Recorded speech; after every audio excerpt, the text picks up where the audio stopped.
आज हम भारतीय संविधान के अंतर्गत जो भाग 3 में मूल अधिकार दिए गए हैं उसके अंतर्गत अनुच्छेद 32 की बात करेंगे। अनुच्छेद 32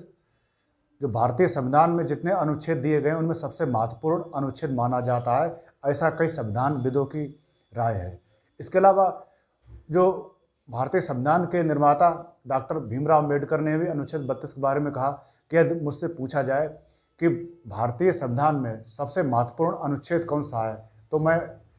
सबसे ऊपर या सबसे ज़्यादा वरीयता अनुच्छेद 32 को दूंगा, क्योंकि अनुच्छेद 32 के बिना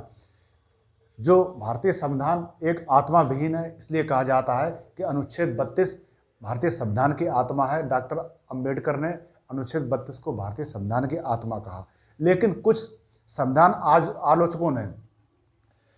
भारतीय संविधान की प्रस्तावना को भी भारतीय संविधान की आत्मा कहा है। लेकिन संभवतः या आमतौर पर यही माना जाता है कि अनुच्छेद 32 ही भारतीय संविधान की आत्मा है, क्योंकि यूपीपीसीएस के एक परीक्षा में भारतीय संविधान की जो प्रस्तावना है उसको भी भारतीय संविधान की आत्मा माना गया है। इसके अलावा जो सुप्रीम कोर्ट है, सुप्रीम कोर्ट ने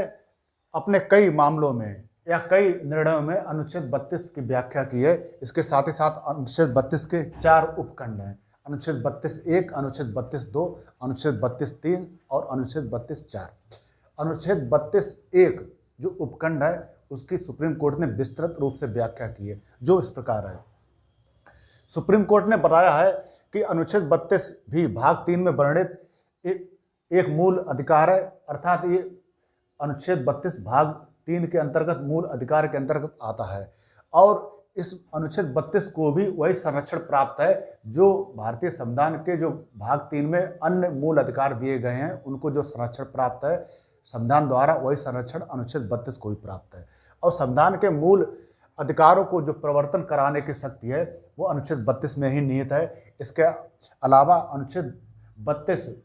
को जो प्रवर्तन कराने की शक्ति है वो सुप्रीम कोर्ट में निहित है और ये मूल ढांचे के अंतर्गत आता है। और इस शक्ति को ना तो विधायिका या कार्यपालिका इस शक्ति को छीन नहीं सकती है। इसके अलावा सुप्रीम कोर्ट ने बताया है कि सुप्रीम कोर्ट मूल अधिकारों की गारंटी देने वाली संस्था है, अर्थात मूल अधिकारों का संरक्षण करता है या इसका संरक्षक है। और अगर किसी व्यक्ति के मूल अधिकारों का उल्लंघन होता है वो सुप्रीम कोर्ट से न्याय प्राप्त के लिए निवेदन कर सकता है अनुच्छेद 32 के तहत। साथ ही साथ अनुच्छेद 226 के तहत भी व्यक्ति संबंधित राज्य के हाई कोर्ट में मूल अधिकारों के हनन के संबंध में अनुतोष प्राप्त कर सकता है। इसके अलावा जो पीड़ित व्यक्ति है जिसके मूल अधिकारों का हनन हुआ है वो सीधे सुप्रीम कोर्ट के पास निवेदन कर सकता है और उसके पास सुप्रीम कोर्ट से पहले उच्च न्यायालय के पास जाने की बाध्यता नहीं है, क्योंकि अनुच्छेद 32 के अंतर्गत यही दिया गया है कि व्यक्ति सीधे सुप्रीम कोर्ट में मूल अधिकारों के हनन होने पर उचित अनुतोष प्राप्त करने के लिए निवेदन कर सकता है। इसके बाद इसके अंतर्गत न्यायालय तकनीकी आधार पर व्यक्ति का जो निवेदन है जो मूल अधिकारों का उल्लंघन हुए हैं वो तकनीकी आधार पर अस्वीकार नहीं कर सकता है। और मूल अधिकारों के संरक्षण के लिए जो रिट दी जाती है वो न्यायालय के विवेक के अधीन नहीं है, अर्थात न्यायालय ये नहीं कह सकता है कि ये मेरे विवेक के अधीन है कि व्यक्ति को अनुच्छेद 32 के अंतर्गत उचित रिट दी जाए कि ना दी जाए। इसके बाद बात आती है कि मूल अधिकारों के उल्लंघन पर यदि कोई व्यक्ति अनुच्छेद 32 के तहत प्रार्थना करता है सुप्रीम कोर्ट के समक्ष, तो न्यायालय इस आधार पर प्रार्थना खारिज नहीं कर सकता है कि प्रार्थी उस समस्या के समाधान के लिए उसके पास कोई दूसरा उपाय है या कोई दूसरा उपचार उपलब्ध है। अर्थात अनुच्छेद 32 का जो दायरा है काफ़ी व्यापक दायरा है कि अगर किसी व्यक्ति के मूल अधिकार हनन होते हैं, इसके साथ ही साथ वो मूल अधिकार व्यक्ति के किसी अन्य विधिक अधिकार से भी संबंधित है और उस विधिक अधिकार के अंतर्गत संविधान में कोई व्यक्ति के लिए जो उचित उपचार या अनुतोष उपलब्ध है, तो सुप्रीम कोर्ट इस आधार पर व्यक्ति को अनुतोष देने के लिए मना नहीं कर सकता है कि व्यक्ति विधिक अधिकार या कोई सामान्य अधिकार के लिए व्यक्ति संविधान के अनुच्छेद 32 के अलावा अन्य अनुच्छेद का प्रयोग करे। इसलिए सुप्रीम कोर्ट ने कहा है कि अनुच्छेद 32 के अंतर्गत व्यक्ति के मूल अधिकारों के हनन के साथ साथ अन्य अधिकार भी निहित होते हैं। इसके बाद बात आती है सुप्रीम कोर्ट को अनुच्छेद 32 में जो शक्ति दी गई है वो संपूर्ण भारतीय राज्य क्षेत्र पर लागू होती है। संपूर्ण भारतीय राज्य क्षेत्र का अर्थ है जो भारत के समस्त राज्य, समस्त केंद्र शासित प्रदेश, उनके प्रशासक और उनके मुख्यमंत्री, उन पर अनुच्छेद 32 के अंतर्गत सुप्रीम कोर्ट द्वारा दिए गए निर्णय बाध्यकारी होते हैं। इसके बाद अनुच्छेद 32 द्वारा सुप्रीम कोर्ट को न्यायिक पुनर्विलोकन या न्यायिक पुनरीक्षण या जुडिशियल रिव्यू की शक्ति प्राप्त है। ये जुडिशियल रिव्यू की शक्ति संविधान के मूल ढांचे में निहित है और न्यायिक पुनरीक्षण या न्यायिक पुनर्विलोकन या जुडिशियल रिव्यू का जिक्र संविधान में नहीं है। इसका जिक्र सुप्रीम कोर्ट ने अपने विभिन्न जो निर्णय हैं उसके अंतर्गत किया है और जुडिशियल रिव्यू या न्यायिक पुनरीक्षण को अनुच्छेद 32 के तहत संविधान का मूल ढांचा का एक मुख्य तत्व माना है। इसके बाद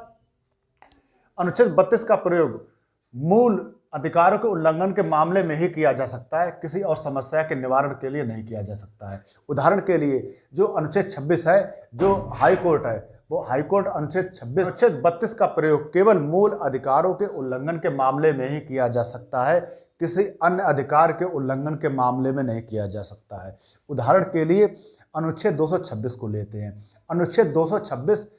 हाई कोर्ट के द्वारा मूल अधिकारों के उल्लंघन के संबंध में व्यक्ति को या पीड़ित व्यक्ति को उचित संतोष या उपचार प्रदान किया जाता है। साथ ही साथ अनुच्छेद 226 के तहत हाई कोर्ट व्यक्ति को अन्य जो अधिकार हनन होते हैं उसके संबंध में भी उचित संतोष या उपचार प्रदान करता है, जबकि अनुच्छेद 32 के अंतर्गत ऐसी व्यवस्था नहीं है। अनुच्छेद 32 सिर्फ और सिर्फ केवल व्यक्ति के मूल। अनुच्छेद 32 के अंतर्गत सुप्रीम कोर्ट कोई निर्णय या कोई आदेश निकालने की शक्ति रखता है। और इसके बाद बात आती है यदि कोई व्यक्ति मूल अधिकारों के संरक्षण के लिए सुप्रीम कोर्ट से प्रार्थना करता है और किसी ऐसी रिट की मांग करता है कि वह रिट उस मामले में व्यक्ति के मूल अधिकारों के उल्लंघन के मामले में वह रिट प्रासंगिक नहीं है या वह रिट तर्कसंगत नहीं है, तो सुप्रीम कोर्ट स्वयं उस व्यक्ति को या पीड़ित व्यक्ति को ऐसी तर्कसंगत या सुसंगत रिट अपने विवेकाधीन निर्णय के अनुसार प्रदान करता है। इसके बाद इसका उदाहरण लिया जाए कि जैसे किसी व्यक्ति ने बंदी प्रत्यक्षीकरण की रिट सुप्रीम कोर्ट में डाली है मूल अधिकारों के उल्लंघन के संबंध में, लेकिन सुप्रीम कोर्ट ये पाता है कि बंदी प्रत्यक्षीकरण की जो रिट है वो व्यक्ति के